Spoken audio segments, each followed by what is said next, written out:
네, 김용민 더불어민주당 의원 연결돼 있습니다. 김 의원님 나와 계시죠? 네, 안녕하세요. 김용민입니다. 네, 안녕하십니까. 이번에 발의한 법안 이름부터 아예 윤석열 대통령 당선자라고 명시가 돼 있던데요. 법안 내용 네. 좀 설명해 주시겠어요? 네. 기존의 특검법이 크게 두 가지가 발의되어 있습니다. 하나는 국민의힘에서 발의한 법인데 그 법은 이재명 후보에 대해서만 특검을 실시하자라는 법이었고요. 네, 또 하나는 민주당에서 발의했던 상설특검법의 결의안이었는데요. 네네. 그것은 대장동과 관련된 전반적인 것들을 특검을 하자라는 취지였습니다. 그런데 지금 말씀드린 것처럼 이 두 가지는 기본적으로 대장동과 관련된 특검에 집중이 돼 있는데 우리가 특검을 하는 이유가 그 검찰이 중립적이고 정치적으로 중립적이고 독립적으로 수사를 하지 못할 우려가 있을 것 같다라고 해서 특검을 하는 것인데요. 네, 굉장히 중요한 부분이 빠져 있죠. 뭐냐면 부인과 장모라고 우리가 흔히 불렀던 본부장 비리 사건들이 특검 대상에서 빠져 있어서 이 부분도 당연히 검찰이 제대로 수사하기 어려운 부분이기 때문에 특검의 범죄 집어넣어야 된다라는 취지로 법을 발의한 것입니다. 범주를 넓히자라는 의미로 저희가 받아들이면 되는지 어쨌든 지금 대장동 관련해서는 말씀하신 것처럼 특검법도 몇 개 발의가 돼 있고 수사가 진행되는 부분도 있지 않습니까? 네네. 그래도 별도의 특검이 필요하다 이렇게 지금 보고 계시는 거죠? 네, 맞습니다. 그러니까 대장동은 말씀하신 것처럼 뭐 수사가 진행 중이고 일부 기소가 된 것들도 있는데 아시는 것처럼 특히 이제 부인과 관련된 비리들, 주가 조작 사건이라든가 허위 경력이라든가 이런 것들은 거의 수사가 이루어지지 않고 있거든요. 주가 조작 같은 경우에는 공범들이라고 불리울 수 있는 사람들이 구속 기소까지 됐고 재판이 진행 중인데도 불구하고 아직 소환조차 한 번 되지 않고 있습니다. 그래서 제대로 수사를 검찰이 할 수 있을까에 대한 강한 의문이 끊임없이 제기가 되고 있는 상태인 것이죠. 음, 국민의힘 측에서는 지금 민주당이 윤석열 당선인의 발목을 잡는다, 뭐 대선 불복이다 이런 비판을 좀 하는 것 같은데요. 여기에 대해서는 어떤 의견 갖고 계세요? 네, 전혀 그렇지 않고요.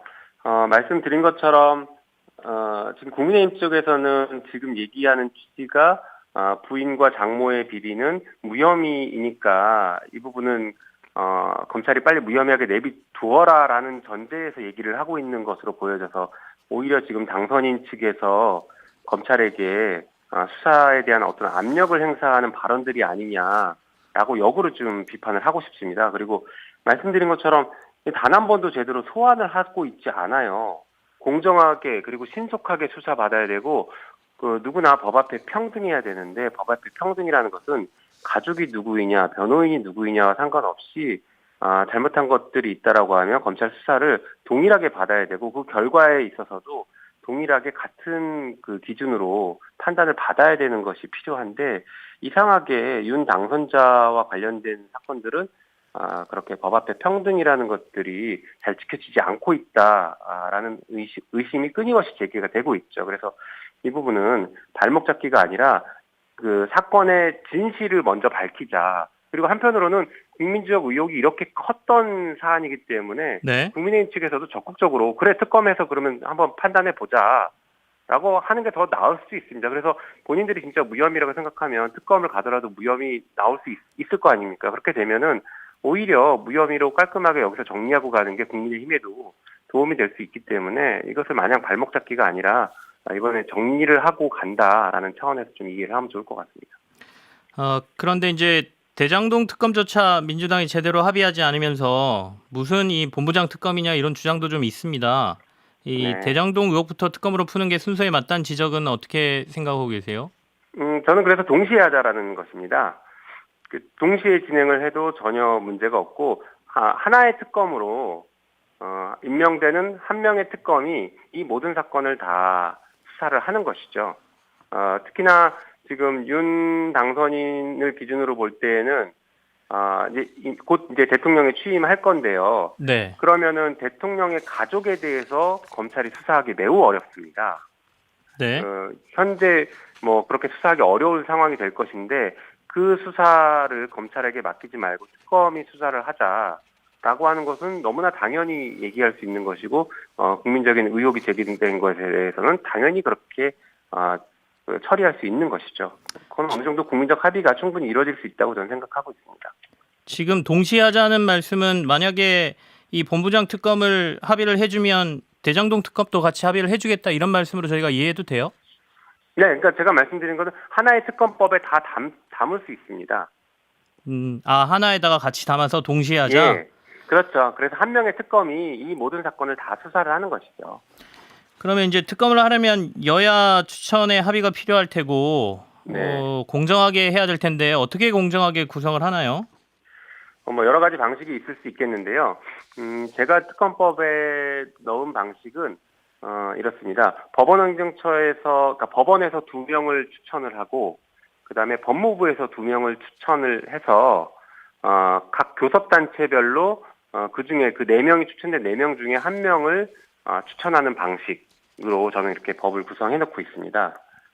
4명의 그리고 특별 검사 네네. 후보를 추천한다. 네. 네, 그러니까 법원과 법무부가 둘씩 해서 4명을 추천하는 방식이고요. 네네. 반대로 이제 국민의힘에서 낸 법에는 이렇게 돼 있습니다. 변호사 협회에서 4명을 전체를 다 추천을 하고, 예, 그 중에 각각 교섭단체에서 1명씩 추천하는, 그러니까 쉽게 말해 여야가 그 4명 중에 여야가 1명씩 추천하는 방식인 것이죠. 근데 그 4명의 풀을 그 국민의힘은 변호사협회가 4명을 다 추천하는 것이고요. 제 법은 법원이 2명, 법무부가 2명을 추천하자 이런 방식입니다. 만약에 국민의힘이 추천도 안 하고 추천되는 인사를 합의도 안 해주면 어떻게 하나요? 적어도 이제 제 법에는 추천을 3일 이내에 하도록 돼 있고 3일 이내에 추천하지 않으면 추천권을 포기하는 것으로 간주하는 규정을 넣어뒀습니다. 그러면 이제 그 단독으로 처리도 가능하다라는 말씀으로 보이는데 그거는 단독 처리가 아니라 이제 법이 통과돼서 시행이 되는 것을 전제로 말씀을 드리는 것이고요. 네네. 만약에 그렇게 되면 국민의힘에서 추천권을 포기하지는 않을 것이고 만약에 3일 이내에 추천하지 않아서 포기되면은 말씀하신 것처럼 예를 들어 민주당에서 추천한 사람만 단독으로 특검으로 대통령이 임명할 수밖에 없는 상황은 발생할 수 있죠.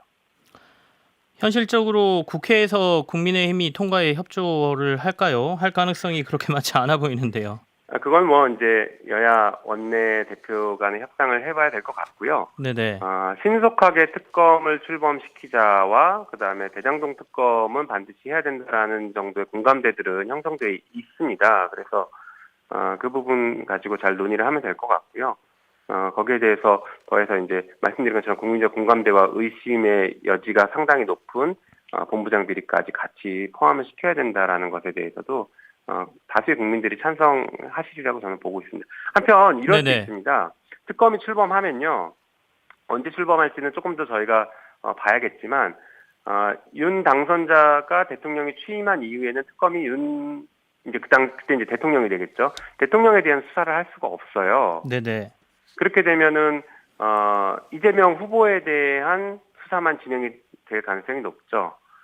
예. 그래서 그게 아니라 지금 국민들이 이 선거 과정에서 다 관심을 갖고 있었던 본부장 비리와 대장동을 다 합쳐서 한꺼번에 같이 수사를 해서 국민적인 의혹을 한 번에 좀 정리하자라는 취지로 좀 이해하시면 좋을 것 같습니다. 그럼 시일이 굉장히 촉박하네요.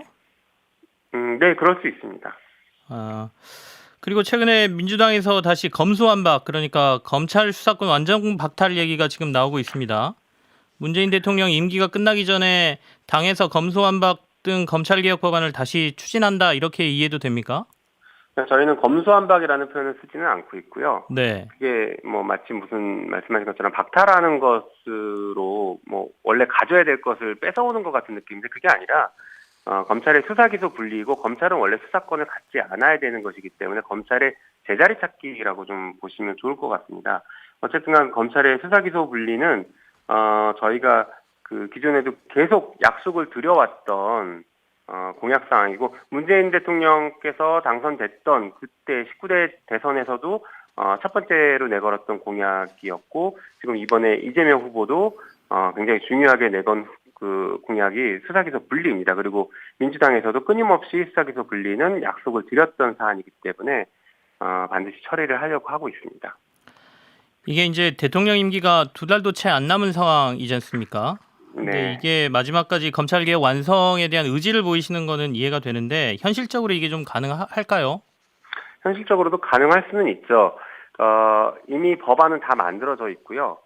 저희가 작년에 그 당 특위를 만들어서 당 특위에서 법안을 다 만들어둔 상태이고 그리고 발의까지 다 해놓은 상태입니다. 그렇기 때문에 논의해서 처리하는 것은 얼마든지 가능하고 말씀드린 것처럼 이 법안은 그 대선에서 결과와 상관없이 민주당이 문재인 정부 내에서 마무리 짓겠다라고도 이미 사전에 많이 약속을 드렸던 법입니다. 네네. 그렇기 때문에 저희가 뭐 갑자기 서두르는 법은 아니고 그 약속했던 것을 약속을 지키자라는 차원에서 접근하고 있다 이렇게 보시면 좋을 것 같습니다. 그러면 이 검찰 개혁안에 대한 민주당 단독 처리에 대해서도 생각을 하고 계시는 거다 이렇게 봐야 되나요? 글쎄, 그거는 이제 아마 원내대표가 어떤 협상 전략을 가지고 있을지를 조금 더 뭐 지켜봐야 될 것 같은데요. 저는 필요할 경우에는 단독 처리도 뭐 해야 될지 않을까 이렇게 생각하고 있습니다. 그랬을 경우에 혹시 중도층을 설득하는데 이게 도움이 되겠냐? 지방선거에서 역풍이 불 수도 있다. 뭐 이런 의견도 좀 있는 것 같은데 거기에 대한 의견은 어떠십니까? 네, 뭐 한 두 가지 정도로 관점에서 말씀드릴 수 있을 것 같은데요. 민주당에 대해서 국민들께서 회초리를 든 것은 민주당이 한 약속을 제대로 못 지켰기 때문에 회초리를 든 것입니다. 민주당이 스스로 하겠다라고 했던 검찰개혁, 언론개혁 등등 수많은 개혁 과제들을 제대로 완수하지 못했기 때문에 다른 정책들도 잘 못할 것 같다라고 실망감을 표출하신 거예요. 그래서 저희가 끊임없이 약속해왔던 검찰개혁을 약속을 이행하는 것은 저는 국민들께서 반길 일이지 회초리를 들 일은 아니라고 생각합니다. 특히나 검찰개혁은 기존에도 여론조사에서 보셔서 아시겠지만 항상 과반수 이상이 찬성하는 과제입니다.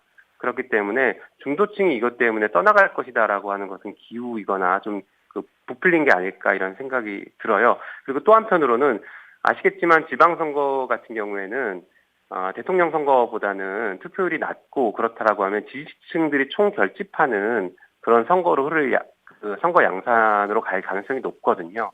그렇게 본다라고 하면 마찬가지로 민주당이 기존에 하겠다라고 했던 개혁을 약속을 지키면서 나가는 그런 모습들을 보이는 게 지지층들에게도 호소할 수 있는 그리고 지지층이 투표장에 나가게 할 수 있는 중요한 방법이다. 저는 또 그렇게 생각하고 있습니다. 알겠습니다. 오늘 말씀 여기까지 듣겠습니다. 지금까지 김용민 더불어민주당 의원과 함께했습니다. 고맙습니다. 네, 감사합니다. 평일 저녁 6시 5분에 여러분을 찾아갑니다. MBC 라디오 표창원의 뉴스 하이킥.